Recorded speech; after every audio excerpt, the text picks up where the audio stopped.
gave consent to have his or her photos or videos presented to the world. And this is devastating. It's affected a lot of lives. It's career-threatening, hurts families, and financially can hurt you. But it hurts a person's mental health. So this is really big. And you were saying that making it a felony was really important. Why is that? Right. It's like laying down a hammer in your toolbox. It's very powerful. California and New Jersey were the first two states to pass it, and I believe they had clarified it as a misdemeanor, which is good. It's good. It's a good start.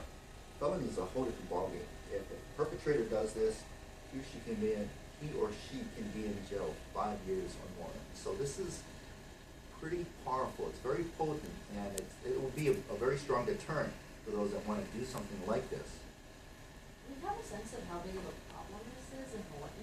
Yes, I don't know the websites offhand, but if you just Google like ex-girlfriends or whatever, all these, just Google something as something simple as that, and you'll see these websites, and it's quite scandalous. And they, I guess, will charge the person money to take down that video, and so it's re-victimizing them a second time. So this is quite evident throughout the nation, and someone just simply Googles ex-boyfriend, ex-girlfriend revenge or revenge porn. You'll see a lot of stuff on the internet. Rev, legislating the internet, always a rodeo, because that which you're trying to regulate can duck and dive between federal laws, state laws, and back and forth. How difficult was it to legislate? Very difficult. Excellent question. You're dealing with the right of First Amendment, the freedom of speech. And that's a very, very important First Amendment protection that we have. However, if you're going to attack someone and you're going to affect their career, you're going to try to just humiliate them, hurt them mentally, provide personal information about them, you're crossing the line. And once you do that, the feds are going to be fine with that. Keep in mind, Hawaii's set to become the 10th state, so this is pretty big. This is probably one of the hottest topics that have taken up state legislatures the past year, 2014 session. So you're right, it's always a quagmire when we're dealing with the internet and the freedom of speech argument. But because this is hateful speech, it's not going to be warranted the First Amendment protection. I feel like we're just at the start, the kind of tip of the iceberg here with how deep this and how big and how pervasive this is an issue. Absolutely, and it's embarrassing. People don't want to say, hey, that was me. This is what happened. I thought we were in a loving relationship, and now look what happened. But the fact of the matter is it affects lives. It can ruin a person's career. And the perpetrator needs to know that. It's just so unfair for the person to attack their ex. It's almost as if they're holding them hostage and torturing them by sending out these nude photos or videos of them. And so we're very concerned, and we're very happy that today this bill is going to be law, and Hawaii will be the 10th state nation to have something on the books such as this, especially making it a felony.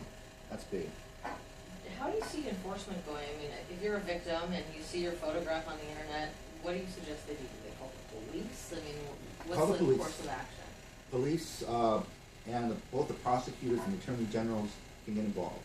And they're going to track down where that came from. They're going to contact the company and see.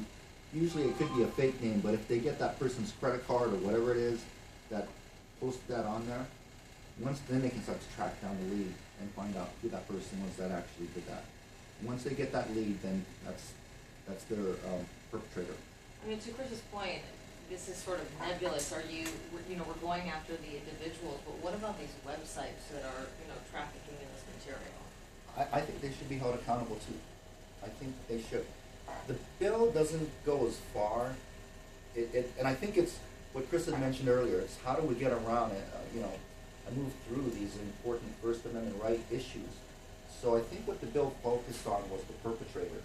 So it kind of gives the website kind of a pass. However, if you're the attorney for the plaintiff, you're going to argue, not only we're going to provide criminal charges, the prosecutors will, or the AGs, but we're going to sue you civilly the perpetrator and the internet site.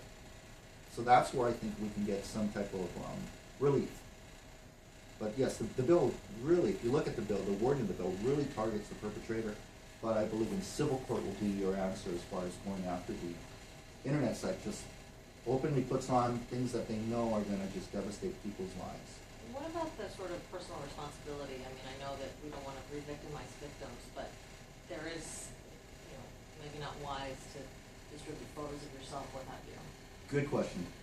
The point is this: if I'll use myself as an example, if something lewd and outrageous at a crowd, Aloha Stadium, that's not protected speech.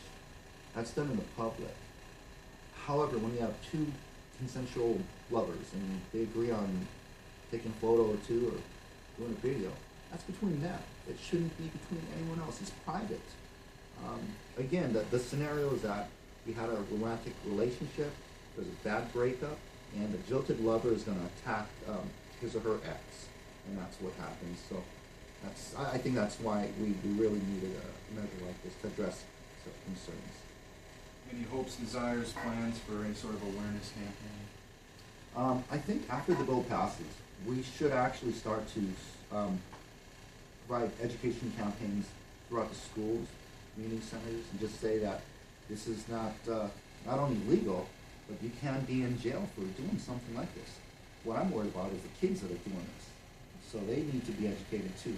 At this point though, this bill is not really targeting the minors. They're really looking at those that are adults that are doing this to attack their ex-lover.